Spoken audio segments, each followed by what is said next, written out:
بسم اللہ الرحمن الرحیم۔ السلام علیکم۔ آج میں آپ کو حضرت اسید بن حضیر رضی اللہ تعالیٰ عنہ کا ایک واقعہ سناتی ہوں۔ حضرت مصعب بن عمیر رضی اللہ تعالیٰ عنہ جب پہلے تبلیغی مشن پر یثرب پہنچے تو آپ نے قبیلہ خزرج کے ایک سردار اسد بن زرارہ کے ہاں قیام کیا۔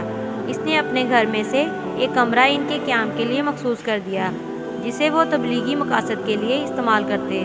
حضرت مصعب بن عمیر رضی اللہ تعالیٰ عنہ کی شیریں کلامی، صاف گوئی، خوش اخلاقی اور نور ایمانی کی بدولت باشندگان یثرب تیزی سے ان کے گرویدہ ہونے لگے۔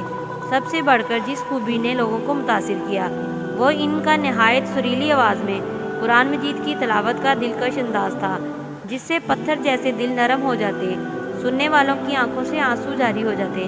آپ کی ہر مجلس میں کچھ افراد وعظ و نصیحت سے متاثر ہو کر دائرہ اسلام میں داخل ہو جاتے۔ ایک دن اسد بن زرارہ اپنے معزز مہمان حضرت مصعب بن عمیر رضی اللہ تعالیٰ عنہ کے ساتھ گھر سے باہر نکلے تاکہ قبیلہ بنو عبد الاسد کے چند افراد سے ملاقات کریں اور ان کے سامنے اسلام کی دعوت پیش کریں۔ دونوں ایک باغ میں داخل ہوئے اور میٹھے پانی کے ایک چشمے کے پاس بیٹھ گئے۔ دیکھتے ہی دیکھتے وہ لوگ ان کے ارد گرد جمع ہو گئے جو بھی نئے نئے مسلمان ہوئے تھے اور چند غیر مسلم بھی آپ کی باتیں سننے کے لیے قریب آ کر بیٹھ گئے۔ آپ نے نہایت پیارے انداز میں ان کے سامنے اسلام کی سچی دعوت پیش کرنی شروع کر دی۔ سبھی خاموشی اور توجہ سے سننے اور آپ کی جادو بیانی سے متاثر ہونے لگے۔ ایک روز اہل یثرب میں ایک شخص نے اسید بن حضیر اور سعد بن معاذ کو اطلاع دی۔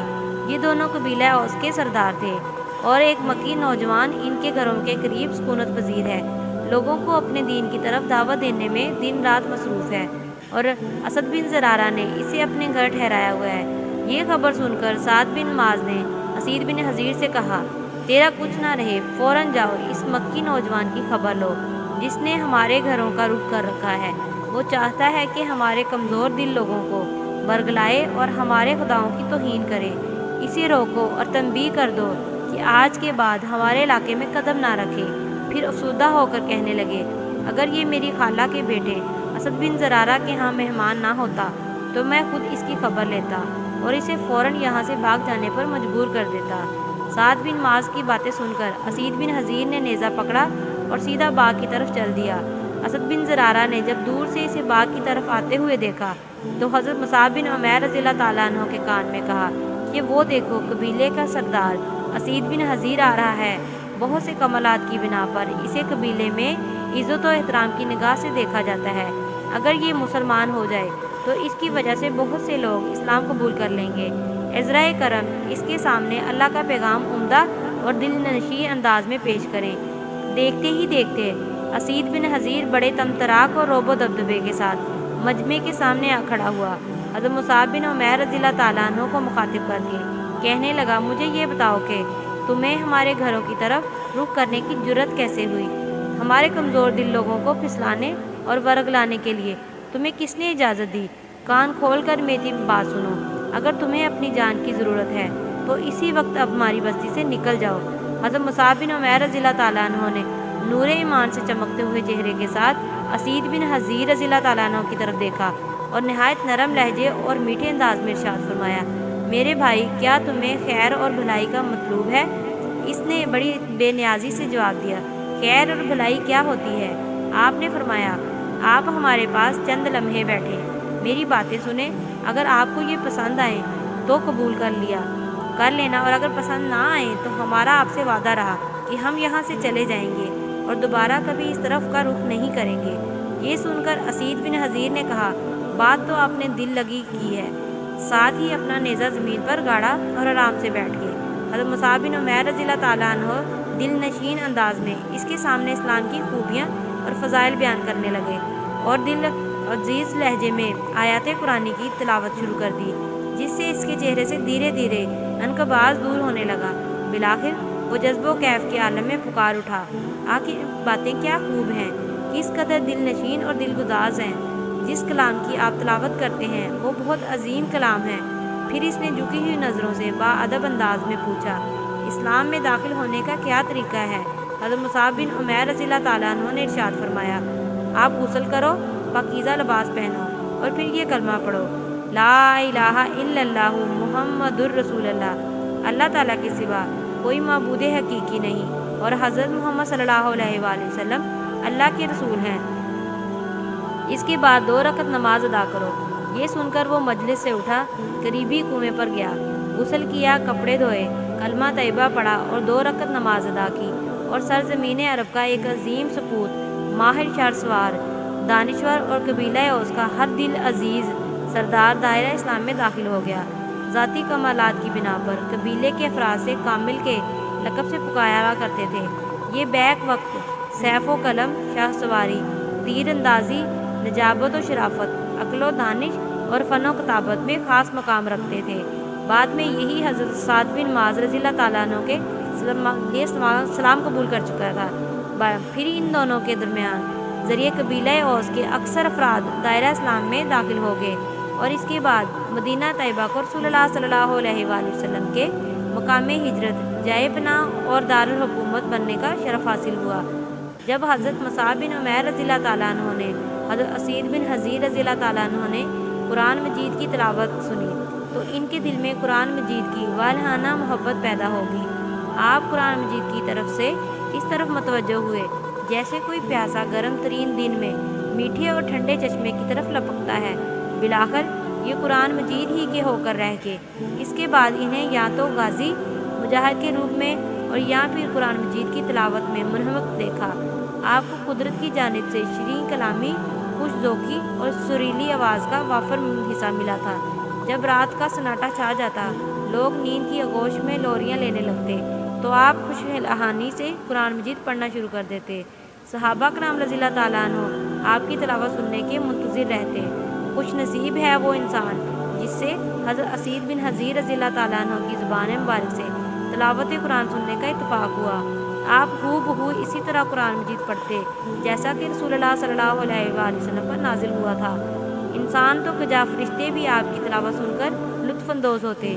ایک رات کا واقعہ ہے کہ حضرت اسید بن حضیر اپنے گھر کے صحن میں لیٹے ہوئے تھے۔ آپ کا بیٹا یحییٰ صحن کی ایک جانب سویا ہوا تھا، پاس ہی وہ گھوڑا بندھا ہوا تھا جسے آپ نے جہاد کے لیے تیار کیا تھا۔ رات پرسکون تھی، آسمان صاف و شفاف تھا، چشم و فلک پیار بھرے انداز میں پرسکون زمین کو دیکھ رہی تھی۔ حضرت اسید بن حضیر رضی اللہ تعالیٰ عنہ کے دل میں آیا کہ پرنم فضا کو قرآنی مہک سے معطر کیا جائے۔ انہوں نے دل اغاز آواز میں ان آیات کی تلاوت شروع کر دی، جس کا ترجمہ کچھ یوں ہے: الف لام میم، یہ اللہ کی کتاب ہے، اس میں کوئی شک نہیں، ہدایت ہے ان پرہیزگار لوگوں کے لیے جو غیب پر ایمان لاتے ہیں، نماز قائم کرتے ہیں، جو رزق ہم نے ان کو دیا اس میں سے خرچ کرتے ہیں، اور جو کتاب تم پر نازل کی گئی یعنی قرآن اور جو کتابیں تم سے پہلے نازل کی گئی تھی ان سب پر ایمان لاتے ہیں اور آخرت پر یقین رکھتے ہیں۔ جب گھوڑے نے آپ کی دل سوز آواز سنی تو تیزی سے ایک چکر لگایا، خطرہ تھا کہ رسی ٹوٹ جائے۔ یہ منظر دیکھ کر آپ نے تلاوت روک دی، گھوڑا بھی سکون سے کھڑا ہو گیا۔ آپ نے پھر پڑھنا شروع کر دیا: ایسے لوگ اپنے رب کی طرف سے راہ راست پر ہیں اور وہی فلاح پانے والے ہیں۔ گھوڑے نے پھر اچھلنا شروع کر دیا۔ آپ خاموش ہوئے تو گھوڑا بھی سکون سے کھڑا ہو گیا۔ آپ نے وقفے وقفے سے تلاوت کی۔ جو ہی آپ تلاوت شروع کر دیتے، گھوڑا بھٹکنے اور اچھلنے لگتا۔ جب آپ خاموش ہو جاتے، وہ بھی آرام سے کھڑا ہو جاتا۔ آپ کو یہ خطرہ لاحق ہوا کہ کہیں یہ گھوڑا مستی میں آ کر میرے بیٹے یحییٰ کو روند نہ ڈالے۔ آپ بیٹے کو جگانے کے لیے اس کی طرف آئے، کیا دیکھتے ہیں کہ آسمان پر ایک چھتری نما بادل کا ٹکڑا ہے اور اس کے ساتھ چراغ نما روشن قندیلیں لٹک رہی ہیں جن کی ضیاء پاشیوں نے چاروں طرف روشنی اور چمک دمک پھیلا رکھی ہے۔ آپ کے دیکھتے ہی یہ بادل کا ٹکڑا اوپر چڑھنا شروع ہوا، یہاں تک کہ آنکھوں سے اوجھل ہو گیا۔ صبح ہوئی تو حضرت اسید بن حضیر رضی اللہ تعالیٰ عنہ نے رسول اللہ صلی اللہ علیہ وآلہ وسلم کی خدمت اقدس میں حاضری دی اور رات کا یہ عجیب و غریب واقعہ بیان کیا۔ آپ نے ماجرا سن کر ارشاد فرمایا: اسید، یہ تو فرشتے تھے جو تیری تلاوت سن رہے تھے۔ اگر تم اپنی تلاوت کو مسلسل جاری رکھتے تو یہ بالکل قریب آ جاتے اور لوگ انہیں بچشم خود دیکھ لیتے۔ جس طرح حضرت اسید بن حضیر رضی اللہ تعالیٰ عنہ کو قرآن مجید کے ساتھ محبت تھی، اسی طرح رسول اللہ صلی اللہ علیہ وآلہ وسلم کے ساتھ والوانہ الفت تھی۔ یہ اپنے بارے میں بیان کرتے ہیں کہ ارشاد فرماتے ہیں کہ جب میں قرآن مجید کی تلاوت کرتا ہوں تو میرا دل ایمان و یقین کی دولت سے مالا مال ہو جاتا ہے۔ دل پر نورانی تجلیات کا درود ورد ہونے لگتا ہے، اور بینا میرے دل کی یہ کیفیت اس وقت ہوتی ہے جب میں رسول اللہ صلی اللہ علیہ وآلہ وسلم کے چہرہ انور کو اپنی نگاہوں سے دیکھتا ہوں۔ فرماتے ہیں کہ میرے ولی تمنا تھی، میری دلی تمنا تھی کہ مجھے موقع ملے تو آپ کے جسم اطہر و اقدس کو چوم لوں۔ ایک دن میری دلی تمنا بھی پوری ہو گئی۔ ہوا اس طرح کہ ایک روز میں مجلس میں بیٹھا لوگوں کو نصیحت آموز کہانیاں سنا رہا تھا۔ رسول اللہ صلی اللہ علیہ وآلہ وسلم نے بنظر استحسان دیکھتے ہوئے میری بغل میں چٹکی لی۔ میں نے عرض کی، یا رسول اللہ صلی اللہ علیہ وآلہ وسلم، اس سے مجھے تکلیف ہوئی۔ رحمت للعالمین نے ارشاد فرمایا، اسید، اگر تمہیں تکلیف ہوئی ہے تو تم مجھ سے بدلہ لے لو۔ میں نے عرض کی، یا رسول اللہ صلی اللہ علیہ وآلہ وسلم، آپ کے بدن پر تو قمیض ہے لیکن میرے بدن پر قمیض نہیں۔ یہ سن کر آپ نے بدلہ لینے کے لیے قمیض اتار دی تو میں آپ سے لپٹ گیا اور آپ کے جسم اطہر و اقدس کو چومنے لگا، اور ساتھ ہی میں نے اپنی اس تمنا کا اظہار کرتے ہوئے عرض کی، یا رسول اللہ صلی اللہ علیہ وآلہ وسلم، میرے ماں باپ آپ پر قربان ہوں، جب سے میں نے آپ پر ایمان لایا ہوں اسی دن سے میری یہ دلی تمنا تھی کہ آپ کے جسم اطہر کو چوموں۔ اللہ تعالیٰ کا شکر ہے کہ آج میری یہ تمنا پوری ہوئی۔ رسول اللہ صلی اللہ علیہ وآلہ وسلم بھی حضرت اسید بن حضیر رضی اللہ تعالیٰ عنہ سے بہت پیار کرتے تھے۔ اسلام قبول کرنے میں ان کی سبقت کو قدر کی نگاہ سے دیکھتے۔ غزوہ احد میں جس انداز سے انہوں نے رسول اللہ صلی اللہ علیہ وآلہ وسلم کا جو انمردی اور بہادری سے دفاع کیا، وہ بلا شبہ ایک عظیم و شان کارنامہ ہے۔ یہ بعد میں جدھر سے آپ کی طرف کوئی تیر آتا فوراً آگے بڑھتے اور تیر سیدھا ان کے جسم میں پیوست ہو جاتا۔ اس طرح غزوہ احد میں 7 مخلف تیر انہوں نے اپنے بدن پر جھیل کر رسول اللہ صلی اللہ علیہ وآلہ وسلم کے ساتھ والہانہ عقیدت و محبت کا حق ادا کر دیا۔ کوئی تیر بھی آپ تک نہ پہنچنے دیا۔ اپنے قبیلے کے اس فرد کی سفارش کرتے تو آن حضرت صلی اللہ علیہ وآلہ وسلم اسے باخوشی قبول کر لیتے۔ حضرت اسید رضی اللہ تعالیٰ عنہ فرماتے ہیں کہ ایک روز میں رسول اللہ صلی اللہ علیہ وآلہ وسلم کی خدمت اقدس میں حاضر ہوا اور ایک انصاری گرانے کی مفلوق الحال کا تذکرہ کیا۔ حقیقتاً یہ گرانا تنگ دستی اور بے سر و سامانی کی حالت میں زندگی بسر کر رہا تھا۔ میں نے عرض کیا، یا رسول اللہ صلی اللہ علیہ وآلہ وسلم، یہ لوگ مالی تعاون کے مستحق ہیں۔ آپ نے ارشاد فرمایا، اسید، تم اس وقت آئے جب ہم سب کچھ راہ خدا میں خرچ کر چکے ہیں۔ آئندہ جب بھی ہمارے پاس کہیں سے مال آئے تو مجھے یاد دلانا، انشاءاللہ ان کی پوری مدد کی جائے گی۔ کچھ ہی عرصے بعد خیبر سے وافر مقدار میں مال آ گیا۔ آپ نے مستحق مسلمانوں میں اسے تقسیم کیا اور خاص کر اس گرانے کی دل کھول کر مدد کی، جس کی نشاندہی حضرت اسید رضی اللہ تعالیٰ عنہ نے کی تھی۔ حضرت اسید رضی اللہ تعالیٰ عنہ فرماتے ہیں، جب میں نے اس گرانے کی آسودہ حالی دیکھی تو میری خوشی کی انتہا نہ رہی۔ بے ساختہ میری زبان سے نکلا، یا رسول اللہ صلی اللہ علیہ وآلہ وسلم، اللہ آپ کو جزائے خیر عطا فرمائے۔ آپ نے جواباً ارشاد فرمایا، اے خاندان انصار، تمہیں بھی اللہ تعالیٰ جزائے خیر عطا فرمائے۔ جب سے میرا آپ لوگوں سے تعارف ہوا ہے میں نے تمہیں پاک دامن اور بہت زیادہ صبر و تحمل کرنے والا پایا، لیکن تم میرے بعد دیکھو گے انحصار کی نسبت دیگر لوگوں سے اچھا سلوک برتاؤ کیا جائے گا، لیکن تم میری ملاقات تک کا صبر کرنا۔ یہ ملاقات انشاءاللہ حوض کوثر پر ہوگی۔ حضرت اسید رضی اللہ تعالیٰ عنہ فرماتے ہیں، جب حضرت عمر بن خطاب رضی اللہ تعالیٰ عنہ مسند خلافت پر متعین ہوئے تو آپ نے مسلمانوں میں مال و متاع تقسیم کیا۔ میرے حصے میں ایک چوغا آیا جو ایک میری نگاہ میں ایک معمولی سا تھا۔ میں ابھی مسجد میں ہی بیٹھا تھا کہ میرے پاس سے ایک قریشی نوجوان گزرا جس نے بہت قیمتی اور عمدہ لباس زیب تن کر رکھا تھا۔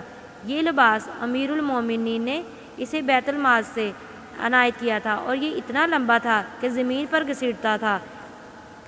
یہ منظر دیکھ کر مجھے وہ فرمان رسول صلی اللہ علیہ وآلہ وسلم یاد آ گیا جو آپ نے انحصار کے متعلق ارشاد فرمایا تھا، میرے بعد انحصار سے زیادہ دوسرے لوگوں کو ترجیح دی جائے گی۔ اور یہ فرمان نبی صلی اللہ علیہ وآلہ وسلم میں نے اپنے پاس بیٹھے ہوئے ایک ساتھی کو بھی سنایا۔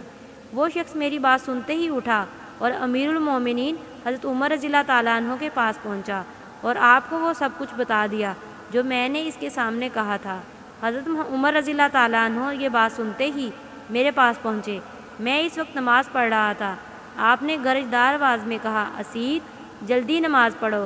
جب میں نے نماز پوری کر لی تو آپ میری طرف متوجہ ہو کر فرمانے لگے، بھلا میرے متعلق تم نے کیا کہا ہے؟ میں نے حرف بحرف سب کچھ بتا دیا۔ حضرت عمر رضی اللہ تعالیٰ عنہ نے یہ سن کر ارشاد فرمایا، اسید، اللہ آپ کو معاف فرمائے، یہ لباس میں نے اس شخص کو دیا تھا جسے انصاری ہونے کے ساتھ ساتھ بیعت عقبہ، غزوہ بدر اور غزوہ احد میں شریک ہونے کا شرف بھی حاصل ہے۔ واقعہ دراصل یہ ہے کہ لباس اس قریشی نوجوان نے ان سے خرید لیا۔ اب بتائیے اس میں میرا کیا قصور ہے؟ تمہارا کیا خیال ہے جس صورتحال کی خبر رسول اقدس صلی اللہ علیہ وآلہ وسلم نے تمہیں دی تھی وہ میرے دور حکومت میں ظہور پذیر ہوگی؟ یہ سن کر حضرت اسید بن حضیر رضی اللہ تعالیٰ عنہ فوراً بولے، امیر المومنین، اللہ جانتا ہے میرا بھی یہی خیال ہے، آپ کے دور حکومت میں ایسا نہیں ہو سکتا۔ حضرت اسید بن حضیر رضی اللہ تعالیٰ عنہ اس کے بعد زیادہ دیر تک زندہ نہ رہے۔ اللہ تعالیٰ نے حضرت عمر رضی اللہ تعالیٰ عنہ کے دور خلافت ہی میں ان کو اپنے جوار رحمت میں بلا لیا۔ جب آپ اللہ کو پیارے ہو گئے تو پتہ چلا کہ 4000 درہم کے مقروض ہیں۔ آپ کے وارثوں نے سوچا قرض ادا کرنے کے لیے ان کی زرعی زمین کو بیچ دیا جائے۔ امیر المومنین حضرت عمر رضی اللہ تعالیٰ عنہ کو پتہ چلا تو آپ نے فوراً قرض خواہوں سے رابطہ کیا اور انہیں سالانہ 1000 درہم کا اناج لینے پر راضی کر لیا۔ اس طرح 4 سال کے عرصے میں قرض ادا ہو گیا اور زمین اولاد کی ملکیت بھی باقی رہی۔ جزاک اللہ۔